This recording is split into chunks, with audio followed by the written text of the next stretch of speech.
Guys, it's Jesse here with Jarosz Knives, and I just wanted to do a video on kind of a fit and finish type topic. Oh, camera's gonna fall over. Sorry about that. Jim Skelton posted a video last week on the very first 75 that I had ever sold. It's not this one, this is my personal carry knife. But he noted a few things, and it kind of got me thinking. One of the things he noted was the cutting edge on the knife he had purchased was very fine and very sharp. And, you know, a lot of guys nowadays are putting a hard use, you know, heavy duty, that type of edge on their knives. And my idea behind the edge of a knife, you know, a high dollar knife like this, is you're spending $500, $600, $1,000 on these high performance cutting tools. They should perform like high performance cutting tools. Their intended purpose is to cut. If they're not doing that, you know, very, very well at that price range, then you're getting screwed. I mean, at $500, $600, whatever, that knife better cut like a dream. And I think a lot of people get caught up in this survival kick thing that's going on right now. It's a big fad. You know, what if I get stuck in the woods? What if this? What if that? I need to baton through logs. I need my knife to be able to survive a nuclear blast. The likelihood of that stuff happening is very slim, and I think too many people are caught up in it. And it's affecting the performance of a lot of knives out there, because a lot of guys are conforming to these fads, which is not their fault. You know, you have to make money, so you're gonna, you know, make what sells. So it's not the maker's fault, but I'm just saying, you know, I think it's kind of a silly idea, this whole survival thing. Because the majority of us guys with these knives, you know, if they're not sitting in a safe, they're being used to open a box here or there, you know, simple everyday stuff like that. They're not being, you know, destroyed. I mean, these are expensive pieces of work that we're buying and selling. You know, you have your groups of people who do put knives through hard use. You know, the emergency response guys who have to get into a vehicle and, you know, pull people out of a burning vehicle, that sort of thing. But even then, why would you want anything that doesn't perform exceedingly well at cutting?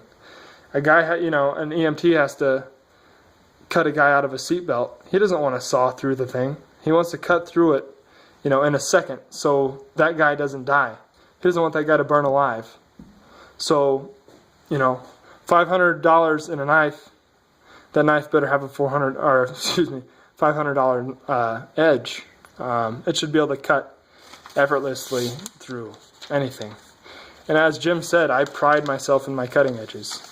This year, in 2013, I literally have not sold a knife that the person did not say it was the sharpest knife they had ever owned.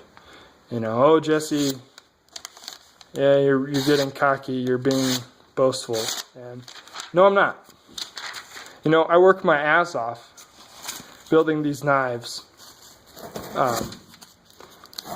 with the best possible fit and finish I can put on them. You know, I should be able to pride myself in them. You know, I'm working really hard on these things. So, you know, just something to think about. If you're spending $500 on a knife, it should have a $500 cutting edge. It's a high performance cutting tool. It should cut. And then that kind of brings me into everything else. You know, you're spending that much money on a knife, everything should be up to par with that price range. You know, $500 on a knife. I hope the grinds are good. You know, I measure my grinds. The scale thicknesses, you better believe that I make sure those are perfect. All the way down. All the way up on the top. The thickness between, the blade, the backspacer, the blade thickness, itself, because that can change. The smoothness of the action. Oops, there's stuff in the way there. All these things. These are high performance knives. Now, I'm not doing anything special here. I'm not, I don't have magical gifts that I can, make a very, very sharp knife. It's hard work. And I do not shorthand my customers. I don't screw over my customers by selling them something that I did subpar work on. I do my best, and I make sure that you are getting what you pay for. So, that's kind of my thoughts. Hope you guys enjoyed the video. And, well, I guess before I end the video, I don't know that I've showed you this knife. This is my carry knife.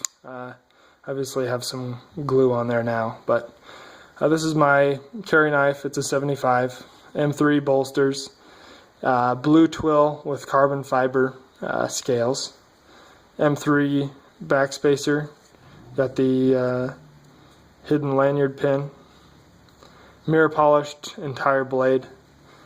Let's see, I think that's about it. Liner lock, obviously titanium liner lock, titanium pocket clip, blue anodized, mirror finished hardware, mirror finished thumb stud, all that stuff. So that's my carry knife.